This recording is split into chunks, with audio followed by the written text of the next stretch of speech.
उपस्थित माझ्या सर्व पत्रकार मित्रांनो,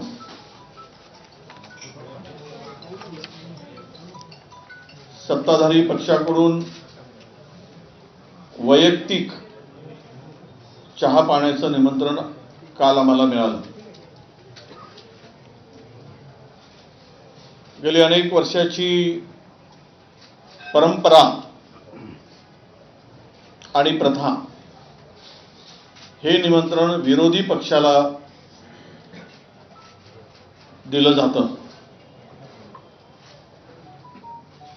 दुर्दैवानं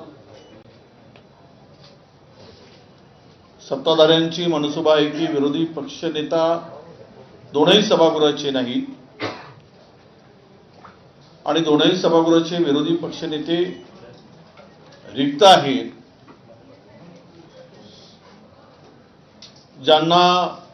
ज्यांचे हे दोनही पद संविधानिक पद आहेत असं आम्ही म्हणतो आणि आहेतच. मुळात दोनही संविधानिक रिक्त पदे ठेवून संविधानाचा वर अविश्वास दाखवणाऱ्या सत्ताधाऱ्यांच्या चहा पाण्याला जाण्याचं आम्ही टाळलाय आणि म्हणूनच आज चहा पाण्यावर बहिष्कार टाकलेला आहे. त्याबरोबर अनेक प्रश्न आहेत. महाराष्ट्रामध्ये दररोज 6 ते 7 शेतकरी आत्महत्या करतोय. शेतकऱ्यांना कर्जमाफी देऊ म्हणून सांगून मतं घेतलीत आणि आता तारीख पे तारीख देत आहेत. जूनचा मुहूर्त काढण्याचं सांगितलं जात आहे, पण शेतकऱ्यांच्या कर्जमुक्तीचा पत्ता नाही. मुळात हे सरकार, खरं तर मी सुरुवातीलाच सांगितलं की 1980 मध्ये भारतीय जनता पक्षाचे, त्यावेळी जनता दल होतं, मला माहित नाही, भास्कररावजी सांगू शकतील, 14 आमदार होते. त्यावेळी सुद्धा विरोधी पक्षनेते पद दिलं गेलं होतं. 2085 मध्ये भारतीय जनता पक्षाचे 16 आमदार होते, तरी पण त्यावेळेस विरोधी पक्षनेते पद दिलं गेलं होतं. आम्ही कधीही काँग्रेसनी, तत्कालीन आम्ही सत्ताधारी म्हणून, ते संविधानिक पद रिक्त ठेवलं नाही. पण विरोधकांची भीती वाटते की काय, किंवा सरकारला मनमानी कारभार करायचा आहे, वाटेल त्या पद्धतीनं राज्याचा गळा हाकायचा आणि काम करायचं आहे. त्यामुळे ही दोन्ही पदं रिक्त ठेवून जर चहा पाण्याला बोलवत असतील तर त्यावर बहिष्कारच टाकणं बरं, हे समजून आम्ही तो निर्णय घेतला आहे. मला सुरुवात आम्ही या राज्यातील शेतकऱ्यांच्या संदर्भात केली. प्रचंड शेतकरी संकटात आहे, अडचणीत आहे. कापूस सोयाबीनच्या संदर्भात काही नेते बोलतील, पण त्यामध्ये आज तरी जे कापसावरचा आयात कर होता तो 11% 0 केल्यामुळे येथील कापूस उत्पादक शेतकरी प्रचंड संकटात आहे.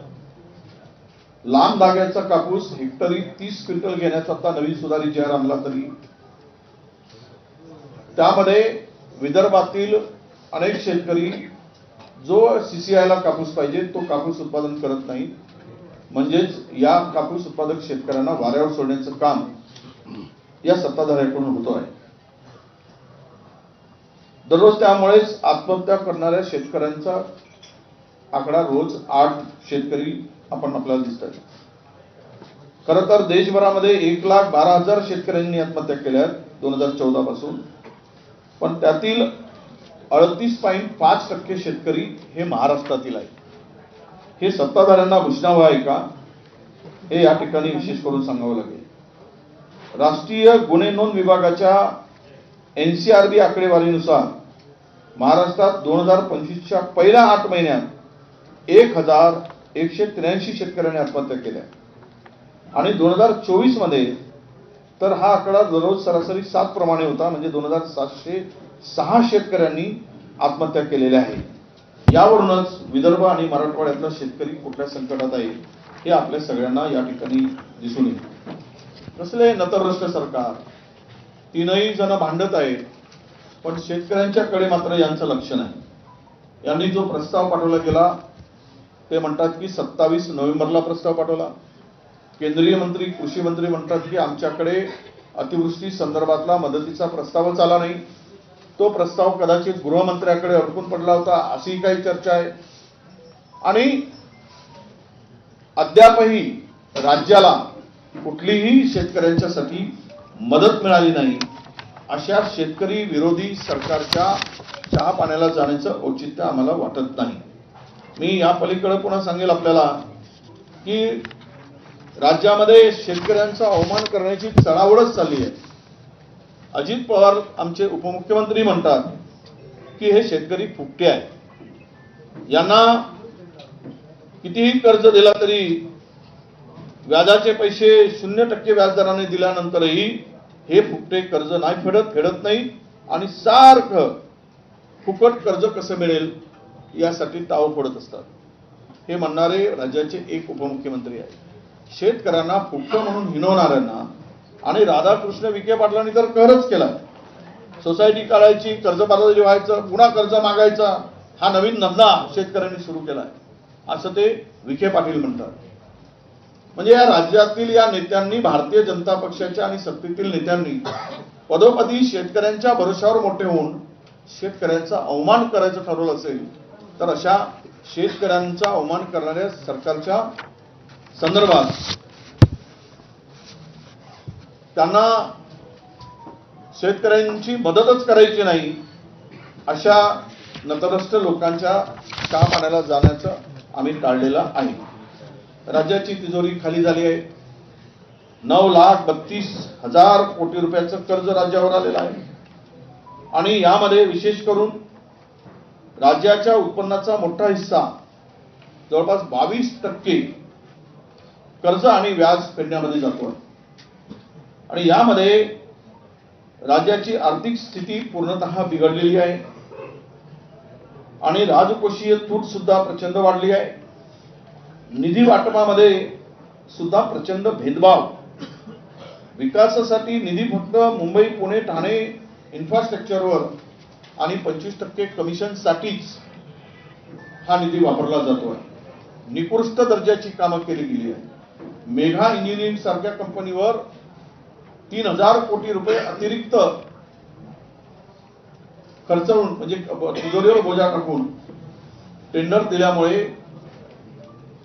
कोर्टाने गंभीर ताशेरे ओढले होते आणि त्यानंतर तो निविदा रद्द करून 3,000 कोटी कमी करावे लागले। यावरून भ्रष्टाचार किती मोठ्या प्रमाणात फोफावलेला आहे हे राज्यातील जनतेला आता दिसत आहे आणि यासाठी हे सर्व बघितल्यानंतर राज्य पूर्णतः दिवाळखोरीकडे निघालं आहे आणि या मोठ्या शहरामध्ये जो पैसा खर्च केला जातो आणि लहान शहरे या संपूर्ण विकासाच्या पासून दूर गेली आहे आणि त्याही पलीकडं या संदर्भात मुख्यमंत्री विदर्भातले असून विदर्भाकडे पूर्णतः दुर्लक्ष आहे। विदर्भाकडे दुर्लक्ष करून तिजोरी कशी खाली होत आहे, तिजोरी खाली होत असताना कर्जाचा डोंगर किती मोठा होत आहे हे सुद्धा बघण्याची आवश्यकता आहे। वारंवार सरकार मोठमोठ्या पुरवणीच्या मोठ्या रकमांचं पुरवणी मागण्यास सादर केले जातात, त्यामध्ये पण कधीच डॉक्टर आणि शिक्षक भरती किंवा शहरातील पायाभूत, छोट्या शहरातील पायाभूत सुविधाकडे सरकारचं अजिबात लक्ष नाही आहे। एक लाडकी बहीण म्हणून पाठ थोपटणाऱ्या सरकारचं लाडक्या बहिणीच्या रक्षणाकडे, सुरक्षितेकडे पूर्णतः दुर्लक्ष झालं आहे। राज्यात 18 वर्षाखालील लाडक्या लेकी, आमच्या छोट्या मोठ्या चिमुकल्या या पूर्णतः असुरक्षित आहेत। 2021 ते 25 मध्ये या राज्यामध्ये लहान मुलीवरील अत्याचारांचे 37,000 गुन्हे दाखल झालेले आहेत। महिलांवरील अत्याचारांचे दररोज 24 अल्पवयीन मुलीची छेड आणि अत्याचारचे गुन्हे नोंदले जात आहेत। राज्यात सर्वात जास्त अल्पवयीन मुलीवरील अत्याचारामध्ये मुंबईमध्ये तर घटना मोठ्या प्रमाणात आहेतच, पण अत्याचारामध्ये महाराष्ट्र हा आता 1 क्रमांकावर पोहोचलेला आहे। लहान मुलीच्या छेडखानी, अत्याचारामध्ये आणि त्यांच्यावर झालेल्या मोठ्या अनैतिकतेमुळे 18 वर्षाखालील मुलीची छेड काढल्याच्या संदर्भामध्ये जर आपण पाहिलं तर 2021च्या तुलनेत 2025 मध्ये 3,500 पेक्षा जास्त गुन्हे वाढलेले आहेत. याची आकडेवारी जर आपण सांगितली तर 2021 मध्ये हे गुन्हे एकूण नोंदले गेले लहान मुलीवरील आणि महिलांवरील अत्याचारामध्ये 6,728. हे आमचे आकडे नाही, सरकारी आकडे आम्ही सांगतो. उद्या खंडन करतील मुख्यमंत्री उपमुख्यमंत्री. 2022 मध्ये 8,355, 2023 मध्ये 9,570 आणि 2024 मध्ये 10,112 आणि मार्च 2025 3 महिन्यामध्ये 2,479 गुन्ह्यांची नोंद महाराष्ट्रात झाली आहे. म्हणजे कायदा सुव्यवस्था आणि महिलांच्या संरक्षणामध्ये, लाडक्या लेकींच्या आणि बहिणींच्या संरक्षणामध्ये हे सरकार किती अपयशी ठरलं आहे हे सुद्धा आपल्याला या ठिकाणी दिसेल.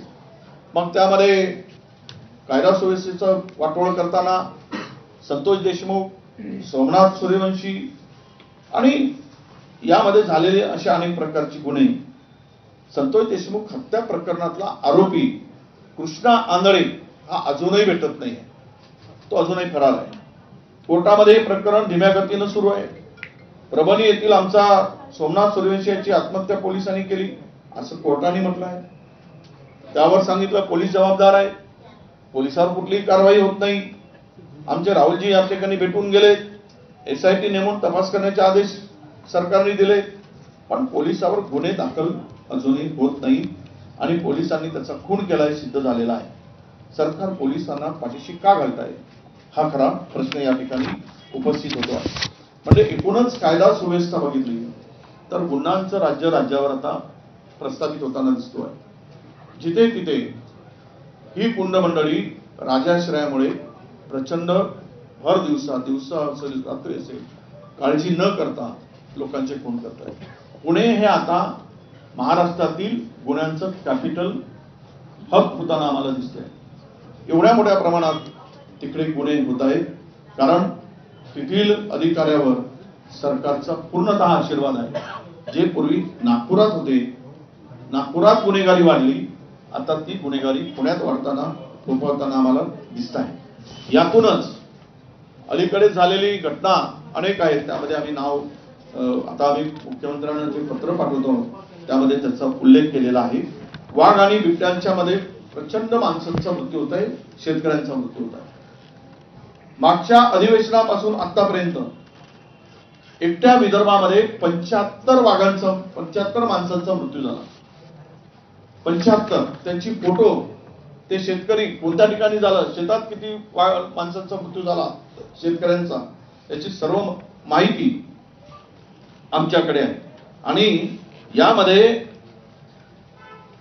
महाराष्ट्रामध्ये 2020 ते 24च्या कालावधीमध्ये आम्ही जर पाहिलं 25च्या तर 218 मृत्यूची नोंद यामध्ये आहे. आणि विदर्भामध्ये प्रामुख्याने चंद्रपूर, नागपूर, गडचिरोली, यवतमाळ, गोंदिया या जिल्ह्यामध्ये प्रचंड वाघांच्या हल्ल्यामध्ये माणसांचा मृत्यू होत आहे. त्यावर कुठलीही उपाययोजना या सरकारकडून होताना दिसत नाही. बिबट्यांच्या हल्ल्याचा मृत्यूचं प्रमाण सुद्धा तेच आहे. 17 नोव्हेंबर 2025 या कालावधीमध्ये नाशिक, अहिल्यानगर जिल्ह्यात 20 जणांचा मृत्यू झाला, 55 जण जखमी झाले.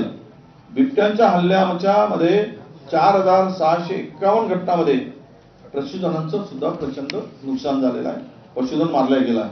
आणि म्हणून ही सुद्धा अत्यंत गंभीर बाब या ठिकाणी. शेतकरी आत्महत्या करतोय, त्याप्रमाणेच कंत्राटदार सुद्धा आत्महत्या करतोय. कंत्राटदारामध्ये अनेक कंत्राटदारांची बिलं थकीत झाली आणि त्यासाठी या ठिकाणी सरकारकडे पैसे थकवण्यासाठी, थकलेले पैसे देण्यासाठी तो रोहित आर्या याचे सुद्धा 2 कोटी रुपये थकवले आणि मुलांना त्यांनी बंधक ठेवलं होतं. हे सुद्धा उदाहरण आहे. नागपुरातला मुन्ना वर्मा आणि सांगलीतील हर्षल पाटील या कंत्राटदारांनी आपलं जीवनयात्रा संपवली. म्हणजे कंत्राटदार सुद्धा आता आत्महत्या करायला लागला. बेरोजगार युवक आत्महत्या करताना आपल्याला दिसतंय. मुंबईमध्ये महाराष्ट्राचे मुख्यमंत्री विदर्भातील असून सर्वाधिक विदर्भातील युवकांचं नोकरीसाठी पलायन बेंगलोर, हैदराबाद, मुंबई, पुणे आणि नोएडा या शहराकडे प्रत्येक गावातील 8 ते 10 तरुण रोजगाराच्या संधी शोधत या शहरामध्ये नोकरी शोधत आहेत, त्यांना नोकरी मिळत आहे. मला कळत नाही की 11 वर्ष झाले भारतीय जनता पक्षाच्या हाती एक हाती सत्ता असताना, मुख्यमंत्री असताना, प्रचंड सत्ता असताना दिल्लीपासून दिल्लीपर्यंत विदर्भामध्ये रोजगारांच्या संधी उपलब्ध का झाल्या नाही? रोजगारासाठी या युवकांना वणवण का करावं लागतंय, का भटकावं लागतं, याचं सुद्धा उत्तर सत्ताधाऱ्यांच्याकडे नाही. कारण मिहानसारखा प्रकल्प थंड बसतात आहे. इथे IT हब होऊ शकत नाही. IT मध्ये हैदराबाद आणि बेंगळूर पुढे गेला आहे. तर ही सत्तेचा उपयोग हा कुणासाठी, हा खरा प्रश्न विदर्भातील जनतेला या ठिकाणी पडतो आहे. आपल्याला जमिनीच्या घोटाळ्यासंदर्भात प्रचंड मोठी मालिका महाराष्ट्रात उघडते. मी सांगितलं, अदानींच्या घशामध्ये मुंबई आणि महाराष्ट्रातील मार्केट व्हॅल्यू जर आपण पकडला तर 7 लाख कोटीच्या जमीन त्यांच्या घशात घेतल्या गेल्या आणि प्राईम लँड त्यांना त्यांच्या हाताकडे कवडीमोल दराने सुपूर्द केल्या गेल्या आणि पुण्यामध्ये तर हजारो एकर जमिनी अशाच घातल्या गेल्या आहेत. कधीकडेच आलेला मुनवा प्रकरण हा त्याचाच भाग आहे असं मी मानतो. त्यामध्ये सरकारी जमीन, महारवतनाची जमीन असं म्हटलं जातं. सरकारी का सातबारावर पूर्णतः सरकार नोंद असताना त्याची खरेदी खत होतं आणि त्या जमिनीचा व्यवहार उघडा पडल्यानंतर मातूर कारवाई होते आणि पूर्णतः कारवाई होत नाही. त्या शीतल तेजवानीला केवळ अटक निवडणुकीच्या आपल्या अधिवेशनाच्या तोंडावर दाखवण्यासाठी केली जाते आणि खर्गे समितीचा अहवाल त्याला मुदतवाढ दिली जाते.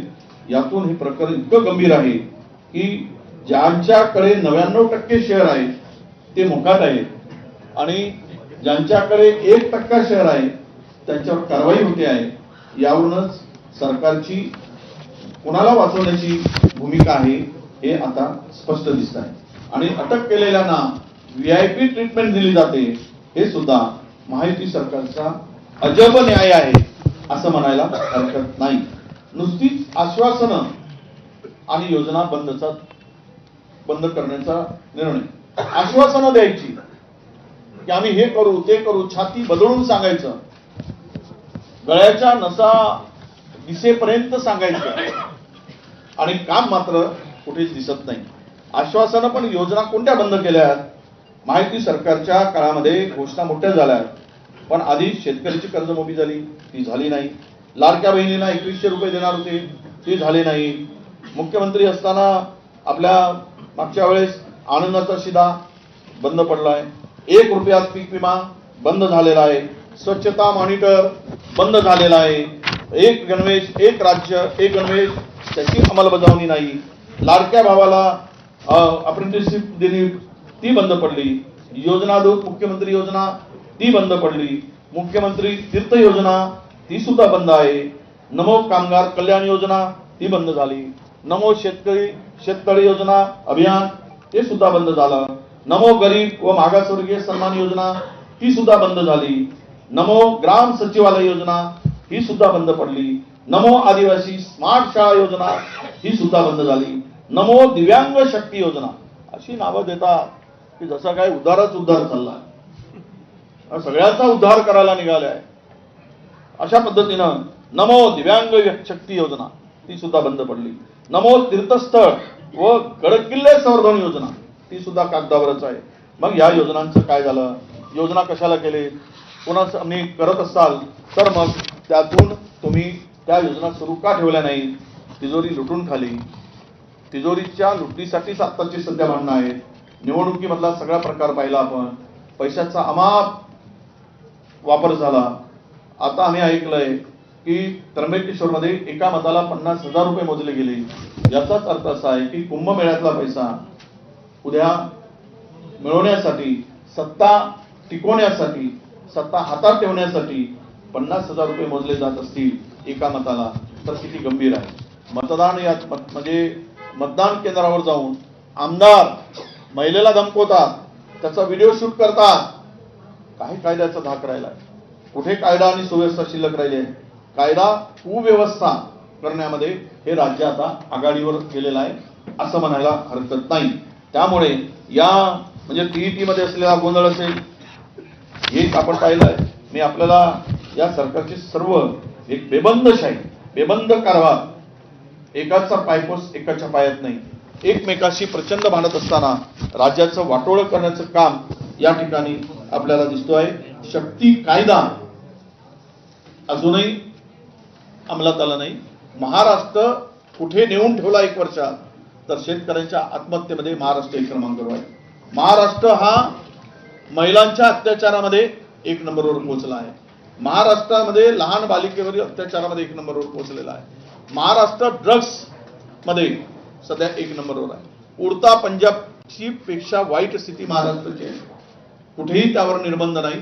सर्रास शाळेच्या मुलापर्यंत शाळामध्ये महाविद्यालयामध्ये ड्रग्स पूर्णतः मुक्तपणे विकला जातो आहे आणि तो त्याचा वापर त्या ठिकाणी सुरू आहे. भ्रष्टाचाराची तर मालिकच आहे. 1,67,000 कोटीची कामं ही अबाऊ सगळ्या कंत्राटदारांना दिली. महाराष्ट्रामध्ये 9 कंत्राटदार 1,67,000 कोटीची कामं करत आहेत. त्यामध्ये हे 9 कंत्राटदार सरकारचे लाडके कंत्राटदार आहेत. आता नवीन ही उपाधी सुरू झाली आहे.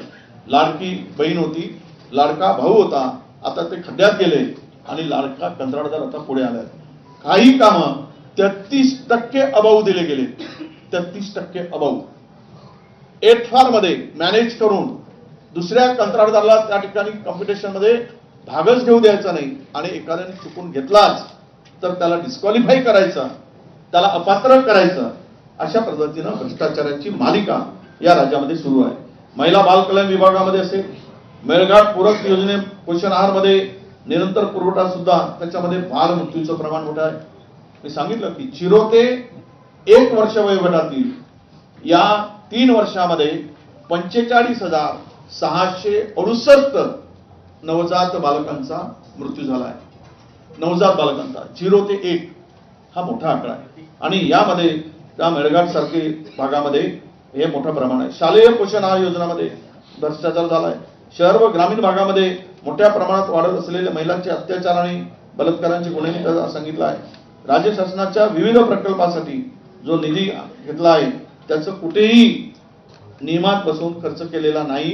14,646 कोटीचं जे खर्च घेतलं त्या प्रकल्पासाठी ते वापरलाच गेलं नाही, दुसरीकडे वापरलं आहे. नागपूर विभागात होत असलेल्या मोठ्या प्रमाणात या कोलवाशरीमध्ये एक सांगायचं राहिलं की कोलवाशरीचा घोटाळा प्रचंड मोठा घोटाळा आहे. यामध्ये सुद्धा अद्याप जितका कोल वाश करून पुरवठा करायला पाहिजे एकाच कंपनीने, गुप्ता कोल कंपनीकडे 1,000 कोटी रुपयाचा कोळसा त्यांनी अद्याप पुरवलेला नाही. हे मी आरोप म्हणून करत नाही, तर माहितीच्या अधिकारामध्ये आम्हाला प्राप्त झालेला आहे. त्याच्यावर कारवाई न करता उलट त्यालाच तो कोळशाचा पुरवठा दिला जातो आहे. त्यांनी चांगला कोळसा मार्केटमध्ये विकला, उचललेला कोळसा कोल आपल्या पॉवर प्रोजेक्ट पर्यंत दिलाच नाही आणि 1,000 कोटी रुपयाची रिकव्हरी ही महाजनकोनी त्यांच्यावर काढलेली आहे. हा सुद्धा एक मोठा विषय या ठिकाणी आहे. सामाजिक न्याय विभागामध्ये प्रचंड भ्रष्टाचार चाललेला आहे. हेल्थ विभागामध्ये त्यामध्ये अन्न व आपल्या सरकारच्या आरोग्य विभागामध्ये हे औषधी घोटाळा, बनावट औषधी, बोगस औषधी हे प्रचंड मोठ्या प्रमाणात सुरू आहे. याची सविस्तर आपल्याकडे नोट आम्ही पाठवणार आहोत आणि अशा अनेक भ्रष्टाचाराची मालिका या ठिकाणी आहे. एक तर खतरनाक काम असं आहे, तापी पाटबंधारे अंतर्गत बोडदा उपसिंचन योजना खाली गेली. बोडदा उपसिंचन योजना हा कंत्राटदार तेथील मंत्र्यांचा अत्यंत जवळचा आहे. त्या विभागात पैसे नाही म्हणून त्याचा सिंचन क्षेत्र हा विदर्भाचा दाखवला आणि विदर्भातून VIDCतून या तापी पाटबंधारे अंतर्गत असलेल्या प्रकल्पाला त्या ठेकेदाराला पैसे द्यायचेत म्हणून दबाव आणून विदर्भातून पैसे त्या कंत्राटदाराला दिले गेलेत. VIDCतून विदर्भाचा काहीही संबंध नाही. VIDCच्या सिंचन विदर्भातील सिंचनाचा संबंध नाही, VIDCचा संबंध नाही, पण कागदपत्री दाखवलं आणि या प्रकल्पाला जवळपास 1,200 कोटी रुपये विदर्भाच्या हक्काचे पैसे या प्रकल्पाला दिले गेल्याची माहिती आमच्याकडे आहे. मी आपल्याला अनेक विषय या ठिकाणी सांगितलं आहे की राज्य पूर्ण अधोगतीकडे जात आहे. राज्यामध्ये शेतकरी आत्महत्या, युवकांचं पलायन, कंत्राटदारांची आत्महत्या, गोड्या महिलेवरील वाढलेले अत्याचार, वाढलेला भ्रष्टाचार, 20% 25% वाढलेला भ्रष्टाचार, प्रचंड जमिनी सत्ताधारी घशात घालतायत. त्याची श्वेतपत्रिकेसाठी आम्ही पत्र दिलेलं आहे. 2020 पासून 2025 पर्यंत कोणत्या कोणत्या गायरान जमिनी, गायरान जमिनी, शासकीय जमिनी, विविध विभागाच्या जमिनी, इमारतीच्या जमिनी, वतनाच्या जमिनी कोणाला दिलात, कोणत्या दराने दिलात, कुठल्या उपयोगात दिलात, याची श्वेतपत्रिका काढा आणि ते विधानसभेपुढे मांडा म्हणून आम्ही पत्र दिलेलं आहे. त्या पत्राचं उत्तर आम्हाला अपेक्षित आहे. आम्ही ती मागणी सुद्धा श्वेतपत्रिकेची या ठिकाणी करणार आहोत. अशा घोटाळेबाजांचं सरकार महाराष्ट्रात असताना आणि लोकशाहीची बूज राखून, संविधानावर विश्वास न ठेवता, संविधानिक पद रिक्त ठेवून, विरोधी पक्षाचे पद रिक्त ठेवून, एक कल्ली कारभार करून जनतेला भेटीस धरणाऱ्या सरकारच्या चहा पाण्याला न जाण्याचा निर्णय आम्ही घेतलाय. त्यावर आम्ही बहिष्कार टाकलेला आहे. यानंतर सन्माननीय आमचे विषय भास्कर भाऊ आपल्याला आपल्याशी संवाद साधतील. उपस्थित सर्व पत्रकार बांधवांनो, भगिनींनो, आमचे सर्व सहकारी ज्यांची नावं आमचे मित्र विजयराव वडेट्टीवार यांनी घेतलेली आहेत, ते सर्व आमच्या विरोधी पक्षाचे सगळे नेते इथे आहेतच. आम्ही का जात नाही चहा पाण्याला, त्या संदर्भामध्ये विजयरावांनी अतिशय खुलाशेवर अशा पद्धतीचं आपल्या सर्वांच्या समोर विवेचन केलेलं आहे. आम्हाला जे राज्याचे प्रमुख म्हणून आणि सभागृह नेते म्हणून ज्यांनी आम्हाला निमंत्रित केलंय ते राज्याचे मुख्यमंत्री देवेंद्र फडणवीस यांनी चहा पानाला आम्हाला या म्हणून पत्र पाठवले. पत्र काय पाठवलंय की भास्कर भाऊराव जाधव आमदार, पुढे काय लिहिलंय की आपल्या महाराष्ट्राच्या विधानसभेला खूप मोठी गौरवशाली परंपरा लाभलेली आहे. आता ते कुठल्या अधिकारात पत्र पाठवतात, ते कोणत्या कॅपॅसिटीमध्ये आम्हाला पत्र पाठवतात, तर ते राज्याचे प्रमुख म्हणून ते आम्हाला पत्र पाठवतात. मग तशाच पद्धतीनं विरोधी पक्षाचा प्रमुख कोण आहे? दोन्ही सभागृहाला विरोधी पक्ष नेता नाही आणि आम्ही विरोधी पक्ष नेत्यांना आम्ही चहा पानाला बोलवलंय म्हणून सांगायचं आणि विरोधी पक्ष नेता ही दोन्ही पदं खाली ठेवायची, मोकळी ठेवायची. पर्यायानं ही पदं ही शासन निर्मित नाहीत, ही पदं फक्त परंपरेनं पुढे आलेली नाहीत. तर डॉक्टर बाबासाहेब आंबेडकरांची जी घटना आहे त्या घटनेमध्ये विरोधी पक्षनेता कोण असावा, विरोधी पक्षनेता असलाच पाहिजे, त्याची निवडीची पद्धत ही विधिमंडळ नियमामध्ये सुद्धा आहे, घटनेमध्ये सुद्धा आहे, प्रथा परंपरेमध्ये सुद्धा आहे.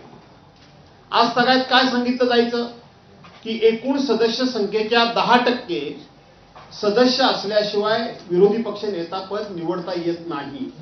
परंतु ते साफ खोटं आहे. याचे सगळे पुरावे आम्ही विधिमंडळाला दिले, सचिवांना दिले, अध्यक्षांना दिले आणि त्यांच्याकडून आम्ही लेखी पत्र मागून घेतलं की विरोधी पक्षनेता निवडीचे नियम आणि कायदेशीर तरतूद काय आहे आम्हाला हे लिखित स्वरूपामध्ये द्या. ते आम्हाला मागचे सगळे रेफरन्सेस सांगायला लागले.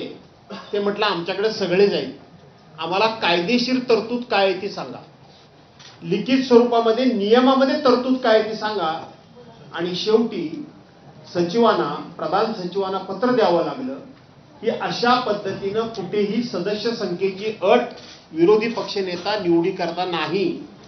तर ज्या पक्षाचे सदस्य जास्त त्या पक्षाच्या वतीनं, त्या पक्षप्रमुखांच्या वतीनं जे विरोधी पक्षनेते पदाकरता नाव येईल त्याच्या नावाची घोषणा अध्यक्षांनी करायची. अशा पद्धतीचं त्यांनी उत्तर आम्हाला दिलं. आज सभागृहातली परिस्थिती काय आहे, विधिमंडळातली, केवळ विधानसभेतली नाही, तर विधानसभा आणि विधान परिषद दोन्ही विरोधी पक्ष नेतेपद खाली आहेत. दोन्ही आणि मला असं वाटतं की महाराष्ट्राच्या इतिहासामधली 1936 साली स्थापन झालेल्या विधिमंडळापासूनची आज तागायत ही पहिला असा प्रसंग निर्माण झालाय. परवा हा बीएससीच्या मीटिंगमध्ये मी विषय घेतला की दोन्ही सभागृहाचे विरोधी पक्ष नेतेपद ही पदं खाली आहेत. या संदर्भामध्ये तुम्ही कार्यक्रम पत्रिकेमध्ये याची नोंद करा असं आम्ही त्यांना सांगितलं. परंतु सरकार हे इतकं मुजोर झाले, सरकार हे एवढं बेमुरवतखोर झालंय, याचं कारण असं आहे की त्यांच्याकडे खूप मोठ्या प्रमाणामध्ये पाशवी बहुमत आहे. आम्ही त्यांना हेही सांगितलं, अरे तुमच्याकडे जर एवढं पाशवी बहुमत आहे आणि संख्येनं जर आम्ही कमी आहोत तर तुम्हाला आमची निवड करायला काहीच हरकत नाही विरोधी पक्ष नेत्यांची, कारण तुमच्याकडे संख्याबळ मोठ्या प्रमाणात आहे. परंतु सरकार घाबरू नये, सरकार भिवू नये. सरकारला हे माहीत आहे की पलीकडे संख्याबळ जरी कमी असलं आणि आमच्याकडे संख्याबळ जास्त असलं तरी सुद्धा सरकारी पक्षाची पापं मोठी आहे. सरकारी पक्षाचा भ्रष्टाचार मोठा आहे. सरकारी पक्षामध्ये एक वाक्यता नाहीये. सरकारमध्ये जवळजवळ सगळेच मंत्री त्यांच्या खात्याचे कॉन्ट्रॅक्टर झालेले आहेत आणि वारे माप फक्त आणि फक्त पैसा कमवणं, राज्याची तिजोरी लुटून, राज्याच्या तिजोरीतून लोकांना पैसे देऊन मतं विकत घेणं हा एक कलमी कार्यक्रम आपण करतोय. आणि तिन्ही पक्ष मिळून सगळ्यात जास्त भ्रष्टाचार करण्यामध्ये एक नंबर कोणाचा लागेल ह्या चढाओढीमध्ये सरकार असल्यामुळं, आणि मी हे म्हणतो म्हणून नाही तर नुकतीच नगरपंचायत आणि नगर परिषदांच्या निवडणुका झाल्या. सरकारी पक्षातले, सत्ताधारी पक्षातलेच आमदार आणि नेते एकमेकावर कसे आरोप करत होते, एकमेकाचे चोरीचे पैसे, ते पैसे कशा पद्धतीनं शूटिंग करून अख्ख्या देशाला दाखवत होते, हे तुम्ही स्वतः बघितलं, तुमच्यासारख्या लोकांनी सुद्धा बघितलं. त्यामुळं आम्ही संख्येनं कमी असलो तरी पाप ह्यांची एवढी मोठी आहे, भ्रष्टाचार यांचा एवढा मोठा आहे की जो भ्रष्टाचारामध्ये सुप्रीम कोर्टाला सुद्धा हस्तक्षेप करावा लागला. सुप्रीम कोर्टाला सुद्धा यांनी दिलेल्या वर्क ऑर्डर कॅन्सल कराव्या लागल्या आणि त्यामध्ये 3-4 हजार कोटी रुपये एका कामाच्या टेंडरमध्ये डिफरन्स निघाला. यातून यांचा भ्रष्टाचार किती मोठा आहे. आणि तो जर घटनात्मक दृष्ट्या विरोधी पक्ष नेतेमध्ये घटनात्मक दृष्ट्या पद आहे. काय रे, बॅटरी डाऊन झाली की काय?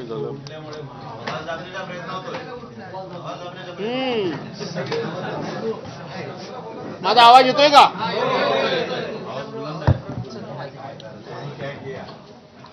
नाही, त्याची बॅटरी डाऊन झाली. आणि म्हणून विरोधी पक्ष नेतेपद हे घटनात्मक पद आहे आणि ते जर घटनात्मक पद आपण जर त्या ठिकाणी त्याची नेमणूक केली तर आपली अनेक पापं ही बाहेर येतील आणि ती येऊ नयेत. आज 2 उपमुख्यमंत्री आहेत. घटनेमध्ये कुठेही उपमुख्यमंत्री नेमण्याची तरतूद नाही, कायद्यामध्ये नाही, नियमामध्ये नाही. जे कॅबिनेट मंत्री असतात त्या मंत्र्यांना जो दर्जा असतो त्याच्या पलीकडे उपमुख्यमंत्र्यांना काहीही विशेष अधिकार आणि दर्जा नाही. परंतु यांची स्वतःची राजकीय व्यवस्था होण्याकरता म्हणून यांनी ती पदं मात्र नेमली, पण विरोधी पक्ष नेतेपद नेमायचं नाही. आणि म्हणून अशा पद्धतीच्या लोकशाही न मानणाऱ्या सरकारबरोबर, संविधानाचा ठायी अपमान करणाऱ्या सरकारबरोबर, कुठल्याही प्रकारची लोकशाहीची मूल्य न पाळणाऱ्या सरकारबरोबर आम्ही चहापानाला का जावं? कशाकरता जावं? चहापानाला जाण्याचा अर्थ असा आहे की विरोधी पक्ष नेत्यांची काही म्हणणी असतात ती सत्ताधारी पक्षानं ऐकून घ्यावी लागतात. विरोधी पक्षाचे काही प्रस्ताव असतात जे लोकहिताचे असतात, जनहिताचे असतात, लोकांचे असतात, शेतकऱ्यांचे असतात. त्याच्यावर आमच्याशी चर्चा करावी आणि चर्चा करून त्यातले कुठले मुद्दे आम्ही सोडवू शकतो आणि कुठले मुद्दे आम्ही सोडवू शकत नाही, या संदर्भामध्ये विरोधी पक्ष आणि सत्ताधारी पक्षांनी एकत्रितपणे दिलखुलासपणे चर्चा केली पाहिजे आणि अधिवेशनाला सामोरं गेलं पाहिजे. परंतु यांच्याकडे चर्चा करण्याचं सौजन्य नाही. यांच्याकडं विरोधी पक्षाबद्दल त्याचा मान सन्मान राखण्याची सभ्यताच नाही, कारण यांचा लोकशाहीवर विश्वासच नाही. अशा लोकांबरोबर चहापानाला जायचं म्हणजे काय करायचं? आम्ही हातात चहा घ्यायचा, त्यांनी हातात चहा घ्यायचा आणि आमचे फक्त फोटो काढून आम्हीच कसे ह्यांना मिळालेलो आहोत, आम्ही कसे यांच्याबरोबर आहोत, अशा पद्धतीनं आमच्या चांगुलपणाचा गैरफायदा घेऊन आम्हाला राजकीयदृष्ट्या बदनाम करण्याची मोहीम म्हणजे चहापान असा सत्ताधारी पक्षाचा समज आहे. परंतु आम्हाला तो समज नाही, तर आम्हाला सरकारबरोबर जनतेचे प्रश्न सोडवले पाहिजेत. हे विदर्भामध्ये अधिवेशन आहे, विदर्भाचे प्रश्न प्रामुख्याने घेतले पाहिजेत, विदर्भाला प्रामुख्याने न्याय दिला पाहिजे, हा आमचा आग्रह असणार आहे. तो आग्रह त्यांना ऐकायला वेळच नाहीये, त्यांच्याकडे त्यांना त्याची आवश्यकताच वाटत नाहीये. कारण पाशवी बहुमत भयंकर असल्यामुळं त्यांना कुठल्याही प्रकारची अडचण नाही. आम्ही सांगितलं की यंदा पाऊस पडला, पावसानं संपूर्ण महाराष्ट्रातला शेतकरी उद्ध्वस्त झाला. मग तो कापूसवाला शेतकरी असेल, संत्रा शेतकरी असेल, तो आणखीन ज्वारी बाजरीचा शेतकरी असेल, केळ्याचा शेतकरी असेल, हापूस आंब्याचा असेल, मच्छीमार बांधव असतील, पर्यटन असेल, हे सगळं कोसळून पडलंय. आणि तुम्ही मंत्रिमंडळामध्ये 3,300 कोटीचं काहीतरी पॅकेज जाहीर केलं. आमचा आग्रह हा होता की या पॅकेजबद्दल फ्लोअरवर चर्चा झाली पाहिजे. कारण फ्लोअरवर चर्चा होणं आणि त्या ठिकाणी आश्वासन देणं हे सरकारला बंधनकारक असतं. बाहेर कुठलीही घोषणा केलेली सरकारला बंधनकारक नसते. आणि म्हणून सरकारला हे चर्चाच नको आहेत. सरकारला हे चर्चाच नको आहेत. लोकांना फक्त आणि फक्त फसवायचं. उद्धव साहेबांच्या कारकिर्दीमध्ये कोरोनाच्या कारणास्तव काही योजना बंद झाल्या म्हणून हे बंदी सरकार म्हणून सांगत होते, स्टे सरकार सांगत होते, स्थगिती सरकार सांगत होते. आताच माझे सहकारी विजय वडट्टीवार यांनी 50 योजना वाचून दाखवल्या. 50 योजना म्हणजे गरीबाच्या पोटची शिवभोजन थाळी सुद्धा योजना यांनी बंद केलेली आहे. 8 महिने झाले लोकांना त्याचं अनुदान मिळालेलं नाही. आणि मग आता हे स्थगिती सरकार आहे, तर काय आहे सरकार? प्रत्येक योजनेला तुम्ही या ठिकाणी स्थगिती दिली. आज तुम्हाला मी सांगतो, पूर्वी चर्चा अशी व्हायची की पूर्ण महाराष्ट्र हा विदर्भावर अन्याय करतोय, विदर्भाचा बॅकलॉग वाढवतोय, विदर्भाला न्याय दिला पाहिजे अशी चर्चा व्हायची. पण आज यांनी अर्ध राज्य विकलांग केलेलं आहे. अर्ध राज्य 2022 साली उद्धव साहेबांची शिवसेना फोडून यांचं सरकार आलं, त्या दिवसापासून जे लोक म्हणून आम्ही विरोधी पक्षामध्ये राहिलो, मग कोण काँग्रेसचे राहिले असतील, राष्ट्रवादीचे राहिले, आम्ही उद्धव बाळासाहेब ठाकरेंचे राहिलो. आमच्या मतदारसंघामध्ये 1 रुपयाचा निधी नाही, 1 रुपयाचा निधी नाही. आणि यांच्या मात्र आमदारांना प्रत्येक ठिकाणी हजारो कोटी रुपयाचा निधी. लाडक्या बहिणीमुळं ही तिजोरी अशी खडखडाट झालेली नाही. लाडक्या बहिणीमुळं हे राज्य कर्जबाजारी झालेलं नाही. तर प्रत्येक आमदाराच्या, सत्ताधारी पक्षाच्या प्रत्येक आमदाराच्या मतदारसंघामध्ये हजारो कोटी रुपये द्यायचे, त्याला ऍडव्हान्स द्यायचा आणि त्या ऍडव्हान्सपैकी 10%, 15% पहिल्यांदा काढून घ्यायचे आणि ते राजकारणाकरता वापरायचे. ही नवीन प्रॅक्टिस या सरकारमध्ये सुरू आहे आणि ही सगळ्यांच्या मिळून साक्षीनं प्रॅक्टिस सुरू आहे, सगळ्यांच्या साक्षीनं. म्हणजे तुम्ही विरोधी पक्षात राहिलेल्या माणसांच्या मतदारसंघाला निधीच द्यायचा नाही आणि ते संपूर्णपणे अर्धा महाराष्ट्र तुम्ही विकलांग करायचा, हे पाप तुम्ही करताय. काँग्रेसच्या काळामध्ये आम्ही सुद्धा विरोधी पक्षात होतो, पण काँग्रेसच्याकडे जी सभ्यता होती, जी सज्जनता होती, जो उदार दृष्टिकोन होता, ज्या वेळेला आम्ही विरोधी पक्षात असायचो त्यावेळेला काँग्रेसचे लोक आमच्या विरोधात तक्रार त्यांच्या मंत्र्यांकडे करायचे की हा भास्कर जाऊ तुमच्याकडे इथे येतो, पत्र देतो, निधी घेऊन जातो आणि आपल्या पक्षाच्या विरोधात तिकडे काम करतो. त्यावेळेला काँग्रेसच्या एका मंत्र्याने सांगितलेलं उत्तर आज मी तुम्हाला मुद्दामून सांगतो. त्यांनी असं सांगितलं की भास्कर जाधवला निवडून कुणी दिलंय? जनतेनं दिलेलं आहे, लोकांनी दिलेलं आहे, लोकशाही मार्गानं दिलेलं आहे. ते कामं घेऊन येतात, ती लोकांची कामं घेऊन येतात. आपण त्यांची व्यक्तिगत कामं करत नाही, आपण लोकशाही मानतो. पर्यायानं लोकशाही लोकांनी निवडून दिलेला तो लोकप्रतिनिधी आहे आणि म्हणून लोकांची कामं केली पाहिजेत. यांच्याकडे ही सभ्यता आहे? यांच्याकडे सभ्यता नाही. कोरोनाच्या कालावधीमध्ये सुद्धा उद्धव बाळासाहेब ठाकरे यांनी आम्हाला मंजूर केलेली कामं, बजेटच्या व्हाईट बुकमध्ये मंजूर झालेली कामं की ज्यांना कोणालाही रद्द करता येत नाही, यांनी सगळी कामं, आमच्या कामांना स्टे दिला. आम्हाला हायकोर्टापर्यंत जावं लागलं आणि तो स्टे उठवावा लागला. आज निवडणुकीच्या पार्श्वभूमीला आमच्या मतदारसंघातली कामं पूर्ण व्हावीत म्हणून ज्याला बजेट प्लेट म्हणतात, ती बजेट प्लेट राईट टाइम आम्ही आणून इथं आम्ही अर्थ खात्यापर्यंत पोहोचवतो, नियोजन खात्यापर्यंत पोहोचवतो, प्लॅनिंग डिपार्टमेंटपर्यंत पोहोचवतो. गेल्या 2.5-3 वर्षामध्ये 6, 7, 8 अधिवेशन झाली. आमच्या मतदारसंघामध्ये 1 रुपयाचं सुद्धा काम यांनी मंजूर केलं नाही. 1 रुपयाचं सुद्धा काम मंजूर केलं नाही. डीपीसीचा फंड सुद्धा यांनी यांच्या चेलेट सपाट्यानं वाटवण्याचा सपाटा लावलेला आहे. अशा माणसांबरोबर आम्ही चहा प्यायला जायचं की ज्यांना लोकशाहीच मान्य नाही, ज्यांनी लोकशाहीची मूल्यच उद्ध्वस्त केलेली आहेत, त्यांच्याबरोबर आम्ही चहापानाला कशा करता जायचं? पत्र लिहिताना मात्र लिहायचं की ह्या विधिमंडळाला खूप मोठी गौरवशाली परंपरा लाभलेली आहे, पण या विधिमंडळाला गौरवशाली परंपरा तुमच्या कार्यकालाच्या पूर्वी होती. तुमच्या कार्यकालामध्ये या गौरवशाली परंपरेला त्या ठिकाणी कुठल्याही प्रकारचं सगळं गाळबोट लागतंय. तुम्ही सगळे बघताय. सभागृहामध्ये आम्ही जात असताना सभागृहामध्ये आज सगळ्यात जास्त भर कशावर पडतो? लक्षवेधी लावण्यामध्ये. नियम नंबर 8 विधानसभा अधिनियम 8 काय सांगतो? तो सांगतो एका दिवसाला 3 लक्षवेधीच्या वरती लक्षवेधी घ्यायच्या नाहीत. फार तर शेवटच्या दिवशी 4 लक्षवेधी घ्यायची हा नियम सांगतो. आणि ह्या लक्षवेधीचं डेफिनेशन सुद्धा तुमच्यासारख्या लोकांनी समजून घेतलं पाहिजे की ज्याच्यावर आम्ही अनेक वेळा बीएससी मध्ये बोललो, ज्याच्यावर आम्ही सभागृहामध्ये सुद्धा बोललो, ज्याच्यावर माननीय मुख्यमंत्री महोदयांनी सुद्धा सांगितलं की हे चुकीचं आहे.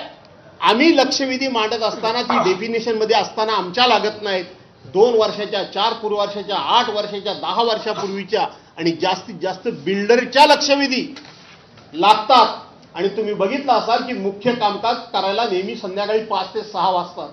शेवटच्या दिवशी अध्यक्ष महोदय त्या ठिकाणी विवरण सांगत असताना पूर्ण वेळ किती कामकाज चाललं याचा अर्थ विरोधी पक्षाने आम्ही 1 मिनिट सुद्धा कामकाजाचा वाया घालवत नाही. पण रितसर जे काम करायचं आहे त्या कामामध्ये सरकारला इंटरेस्ट नाही. संपूर्ण सरकार या अध्यक्षांच्यावर कामकाज सोडतं आणि सरकार जसं काय पडणारच आहे. अध्यक्षांना सगळी काळजी आहे. मला माहिती आहे मी काय बोलतोय ते. अध्यक्षांनाच ही सगळी काळजी असल्यासारखं आम्ही काही बोलायला गेलो तरी हा मला कळलं. अरे बाबा तुम्ही अंतर्ज्ञानी आहात, आम्ही अंतर्ज्ञानी नाहीये ना.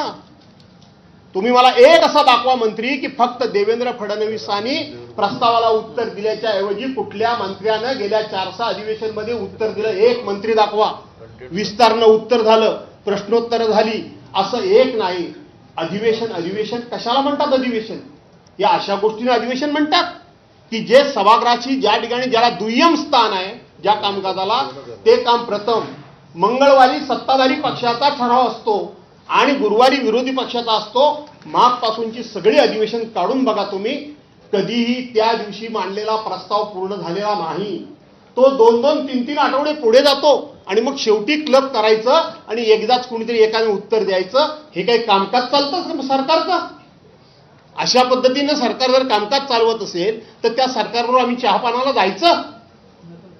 आम्ही कसं जाणार? आणि हे सरकारला आम्ही अनेक वेळा सांगून आम्ही दमलेलो आहोत. आणि म्हणून असे अनेक विषय आहेत की ह्या अधिवेशनातून जनतेच्या पदरात काय पडतंय हे जर शोधायला गेलं तर काही नाही. फक्त यांचा भ्रष्टाचार लपवला जातोय. काय होतंय सभागृहामध्ये? इथे कितीतरी तुम्ही सिनियर पत्रकार आहात, आम्ही देखील बरेच वर्ष तिथे आहोत. एखादी घटना घडली तर त्यावेळेला राज्याचे प्रमुख किंवा गृहमंत्री त्याच्यावर कधीही आपलं उत्तर देत नसत, आपलं मत नोंदवत नसत. आज प्रत्येक घटनेमध्ये राज्याचे मुख्यमंत्री आणि गृहमंत्री म्हणून कुणीही काय चूक केली की त्याला क्लीन चिट देऊन टाकतात. काय झालं त्या डॉक्टरचं फलटणच्या? त्या डॉक्टर गेल्या, त्यांच्या पक्षाच्या माजी खासदारांचं नाव आल्याबरोबर ह्यांनी सांगून टाकलं की ती क्लीन चिट आहे, त्यांचं काही चूक नाही. अक्षय शिंदेच्या आम्ही त्या ठिकाणी पाठराखण करत नाही, पण ज्या वेळेला ती शाळा त्यांच्या जवळच्या मातृसंस्थेची आली त्याबरोबर तुम्ही त्याला गोळी घातली. परवांच्या दिवशी आम्ही त्याचं समर्थन करत नाही. रोहित आर्याला तो काहीतरी फक्त स्टेनगन आणायला गेला, का त्याला दायबंदी केलं नाही? का त्याला पाठीमागून गोळी घातली नाही? त्याला ताब्यात का घेतला नाही? तो वळल्यानंतर त्याच्या छातीत गोळ्या घातल्याने त्याला मारून टाकला. का? तर सरकार त्याचं देणेकरी होतं आणि म्हणून सरकारचं पाप समोर येऊ नये म्हणून तुम्ही जर पुरावे जर नष्ट करायला लागलात, कायदा जर तुम्ही हातामध्ये घ्यायला लागलात, तक्रारदार पण तुम्हीच, चौकशीदार पण तुम्हीच आणि शिक्षा देणारे न्यायालय पण तुम्हीच. ही लोकशाही आहे. ही लोकशाही. विरोधी पक्षाच्या लोकांना तुम्ही सकाळ संध्याकाळ प्रत्येक गोष्टीत अडकवतायच. खोटे नाटे आरोप तुम्ही करतायच. आपल्या लोकांच्यावर काही तुम्ही गुन्हे दाखल करायला तयार नाही. आणि विरोधी पक्षाचा माणूस बोलला की त्याच्या वेगवेगळ्या चौकशा लावून त्याला नामोहरम करायचं काम चाललेलंच आहे. सकाळ संध्याकाळ तुम्ही विरोधी पक्षाचे पदाधिकारी, लोकप्रतिनिधी विकत घ्यायचं काम चाललेलंच आहे. ही लोकशाही नाही. ही लोकशाही नाही. बोलण्यासारखे मुद्दे अनेक आहेत आणि म्हणून या सरकारच्याकडे हे विषय आम्ही संख्येने कमी असलो तरी 1000 वेळा मांडून झाले. सरकार बोलतं एक, करतं एक. तुम्ही बघितलं असाल चर्चा सुरू झाली की एकच मंत्री कोणतरी बसतो. उत्तर काय येतं चेअरवरून? एक मंत्री आणि कॅबिनेट, तुम्ही कामकाज चालू करा. अरे बाकीचे कुठे गेले? बाकीचे कुठे गेले? वास्तविक जो कोणी चेअरपर्सन असतो त्यांनी हे सगळं सभागृह ऑर्डरमध्ये ठेवायचं असतं, परंतु विरोधी पक्षाच्या कुठल्याच भूमिकेला महत्त्वच द्यायचं नाही यांनी ठरवलेलं असल्यामुळं आणि आमच्या सहकार्यांनी या ठिकाणी अनेक विषय मांडले. मी त्या ठिकाणी आता पुन्हा जात नाही. त्या फिगरमध्ये, आकडेवारीमध्ये सभागृहामध्ये चर्चा झाली तर आणि तरच त्यामध्ये आम्ही अधिकचा भाग घेऊ शकू. पण हे सरकार संख्येनं जास्त असलं तरी ह्यांची पापं जास्त आहेत, ह्यांचा भ्रष्टाचार मोठा आहे. हे तिघेही एकमेकाला त्या ठिकाणी कट्टू साईज करायला बसलेले असल्यामुळं रोज सकाळ संध्याकाळ दिल्लीला जाणं आणि कोणासमोर तरी त्या ठिकाणी कैफियत मांडणं एवढंच काम या सरकारला शिल्लक असल्यामुळं विरोधी पक्ष संख्येनं कमी असला तरी सुद्धा तो आपल्याला धारेवर धरल्याशिवाय राहणार नाही, तो आपल्याला काट्यावर घेतल्याशिवाय राहणार नाही आणि आपल्या पापांचा पाडा महाराष्ट्रासमोर येऊ नये म्हणून ते विरोधी पक्ष नेत्यांच्या निवडी करत नाहीये. आणि म्हणून त्यांनी जे बोलवलं ते व्यक्तिगत आम्हाला बोलवलं. प्रथा ही आहे की विरोधी पक्ष नेत्याच्या माध्यमातून राज्याचे प्रमुख म्हणून जसं तुम्ही बोलवलं तसं विरोधांचा प्रमुख म्हणून विरोधी पक्ष नेता असतो. दोन्ही सभागृहाचे विरोधी पक्ष नेतेपदी खाली असली त्यामुळं आम्ही याच्यावर बहिष्कार टाकलेला आहे. आणि त्याचबरोबर जाऊन कुठलीही चर्चा करण्याची ह्यांच्याकडून अपेक्षा नाही. फक्त कडेला चहा घेऊन फोटो काढण्यामध्ये आम्हाला इंटरेस्ट नाही. रोज ह्यांचे फोटो वर्तमानपत्रामध्ये, टीव्हीमध्ये, प्रत्येक जाहिरातीमध्ये बघून बघून आम्हाला सुद्धा किळस आलाय. तो पुन्हा त्यांच्याबरोबर फोटो काढून आम्हाला आमचा फोटो काढून घ्यायचा नाही म्हणून आम्ही या ठिकाणी जात नाही. धन्यवाद. दोन्ही सभागृहामध्ये विरोधी पक्ष नेतेपद नाही, कामकाज कसं चालणार हा प्रश्न राम शिंदे यांना विचारला. त्यांनी असं म्हटलेलं आहे, स्वातंत्र्यानंतर सुरू झालेल्या प्रथा आता सुरू असणं अभिप्रेत नाही. तिन्ही पक्षांच्या याच्यावर प्रतिक्रिया तुमची? अजून आमचे भाऊ बोलणार आहेत 2 मिनिटं. मुळामध्ये सदस्य 1985 ते 90 5 वर्ष या महाराष्ट्रामध्ये 3 आमदार असलेला पण विरोधी पक्ष नेता झाला. 6 आमदार पण झाल्या. मृणालताई गोरे असतील, दत्ता नारायण पाटील असतील किंवा अन्य बरीचशी मंडळी आहे किंवा एकच आमदार असलेले रासू गवई सुद्धा विरोधी पक्ष नेते झाले होते वरच्या सभागृहामध्ये. ही मी मगाशी म्हटलं ना की काँग्रेसच्याकडे ही सभ्यता होती, त्यांच्याकडे जो सज्जनता होती, लोकशाहीबद्दल त्यांच्या मनात आदर होता. यांना लोकशाहीच मान्य नाही आणि त्यातून हे उत्तर जर त्यांनी दिलं असेल, मला माहित नाही, तर त्यातून हे उत्तर निघालं की स्वातंत्र्यापासूनच्या प्रथा परंपरा सुरू ठेवायच्या नाहीत. कारण यांना संविधानी नको आहे, डॉक्टर बाबासाहेब आंबेडकरांची घटना पण नको आहे, यांना मनुस्मृती पाहिजे. मनुस्मृती, ते मनुस्मृतीच्या विचारातून ही डोक्यातून असली उत्तरं निघतात एवढंच मी सांगेन. भास्कर शेठ, सरकार तुमचं ऐकत नाही. विरोधी पक्ष नेता ह्याच्यावरच तिन्ही विरोधी पक्षांचं एक मिनिट. ह्याच्यावरच तिन्ही पक्षांचं पाहिजे. नाही, आता या संदर्भात राम शिंदेजी सभापती महोदयांचं जे काही उत्तर आहे, स्वातंत्र्यानंतरच्या प्रथा परंपरा पुढे चालवणं अभिप्रेत नाही, हे खरं म्हणजे लोकशाहीला घातक असं उत्तर आहे. आता त्याचा उल्लेख सन्माननीय भास्कर जाधव साहेबांनी केला. ज्यांना लोकशाही मान्य नाही तशाकडून काय अपेक्षा ठेवणार आम्ही? विरोधी पक्ष नेता पदाच्या संदर्भात प्रश्न विचारल्यानंतर जर असं उत्तर येत असेल तर या देशामध्ये किंवा राज्यामध्ये हुकुमशाही प्रवृत्तीनं आता डोकं काढलाय. हुकुमशाही पद्धतीनं हा राज्य पोलिसांना चालवायचा आहे, हेच आता अभिप्रेत आहे. म्हणजे स्वातंत्र्यानंतरच्या प्रथा परंपरा घेऊन या राज्याने शिखर गाठलेला आहे, देशाने शिखर गाठलेला आहे. आणि हा देश कायद्यावर चालतो, नियमावर चालतो, संविधानावर चालतो आणि त्या संविधानालाच परंपरा म्हणून आपण जपून पुढे जातो.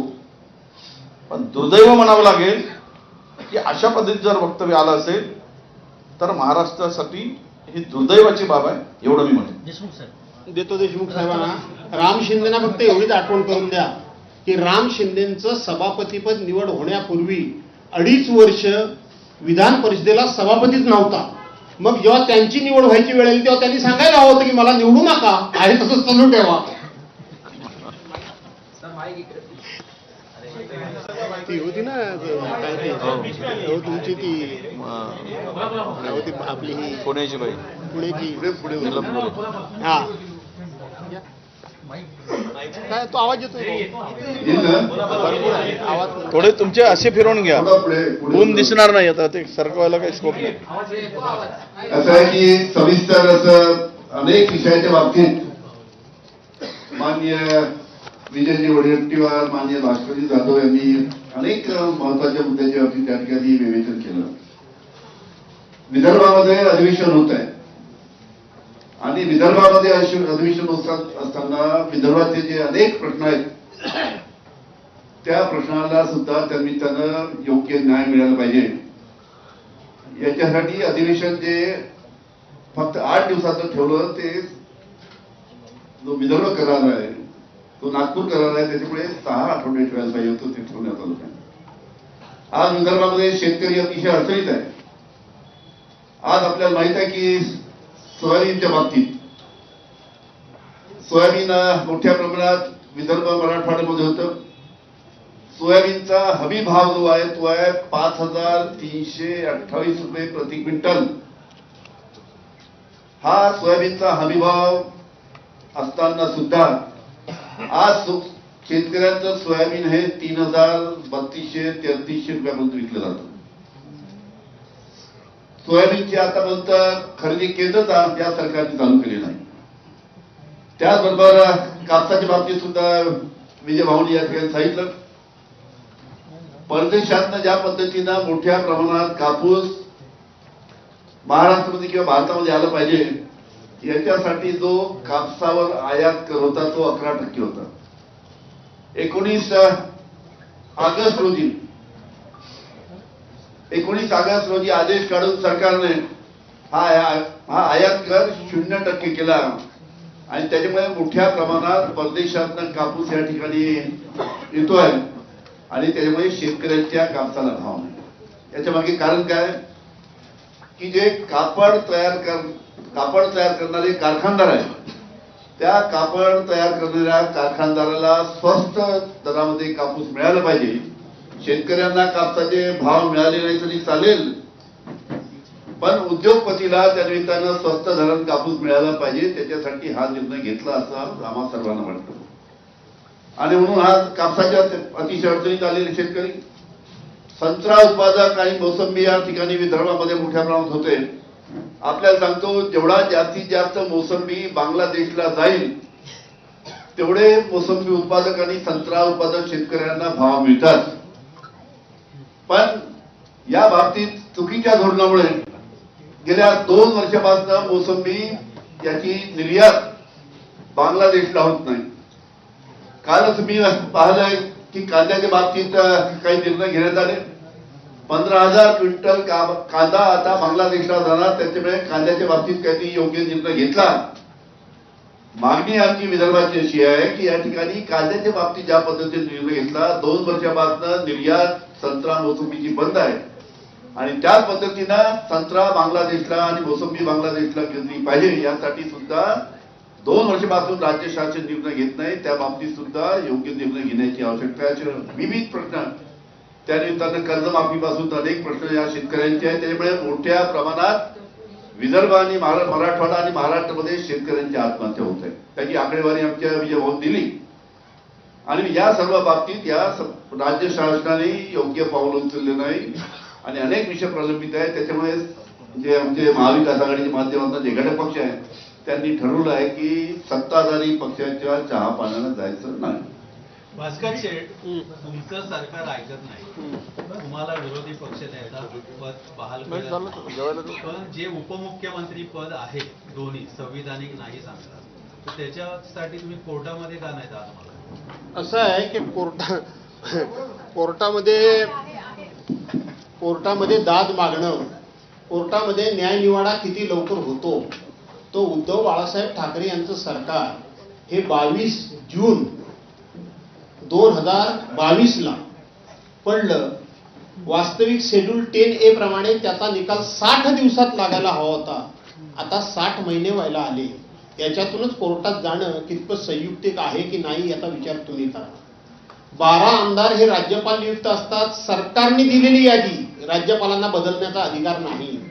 परंतु ते भगतसिंग कोश्यारी जे राज्यपाल होते त्यांनी जितके दिवस होते तेवढे ढुंगणाखाली घालून ठेवली.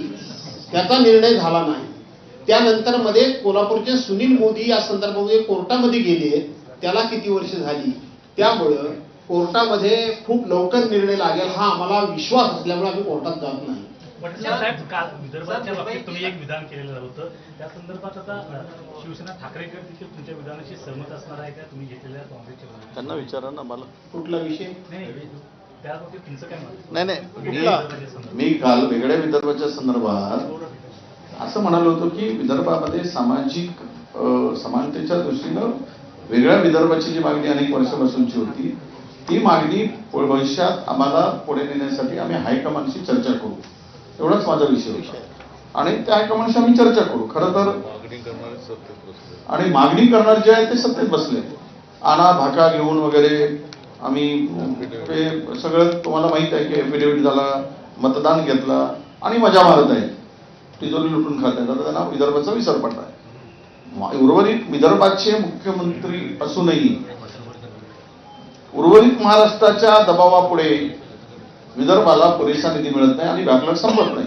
त्यामुळे वेगळ्या विदर्भाची मागणी पुढे येत आहे. ती मागणी घेऊन आम्ही हायकमांडशी चर्चा करू, हा एवढाच आमचा विषय होता. त्याच्या पलीकडे आमचा विषय नव्हता.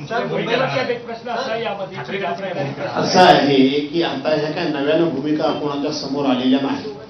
विजयरावांनी काँग्रेसची भूमिका सांगितली, आमची शिवसेनेची भूमिका अखंड महाराष्ट्राला हे जग जाहीर आहे. यांच्या पक्षाची भूमिका पण मला माहिती आहे. जनतेचं मत ते आमचं मत असं त्यांची भूमिका आहे. त्यामुळं त्याच्यावर नव्यानं काय नाही. प्रश्न हा आम्हाला विचारण्यापेक्षा ज्यांनी सांगितलं होतं की धनगर समाजाला एका पहिल्या कॅबिनेटला आम्ही तुम्हाला एसटी मध्ये घालू, त्यांना विचारा. एसटी वाले त्या वर्ण मंत्रालयातून उड्या का खाली टाकतायत तो प्रश्न त्यांना विचारा. मराठा ओबीसी वाद कोणी लावला त्यांना विचारा. वेगळा विदर्भ आम्ही करून देणारच म्हणून ज्यांनी सांगितलं ते सत्तेमध्ये आहेत त्यांना विचारा. त्यामुळे हे सगळे प्रश्न त्यांच्याशी संबंधित आहेत. वेगळा विदर्भ जे सध्याचे महाराष्ट्राचे मुख्यमंत्री आहेत, त्यांनी वेगळ्या विदर्भाच्या बाबतीत काय बोललं आपल्या सर्वांना कल्पना आहे की वेगळा विदर्भ झाला पाहिजे आणि जोपर्यंत वेगळा विदर्भ होत नाही तोपर्यंत मी लग्न करणार नाही. ते बिचारे अविवाहित आहेत, अजून लग्नच करत नाहीत ते. तर विरोधकांच्या या पत्रकार परिषदेवर आपलं लक्ष असणारच आहे. मात्र बुलेटिनमध्ये वेळ झालेली आहे एका छोट्याशा ब्रेकची. काही क्षणातच परत कुठेही जाऊ नका. पाहत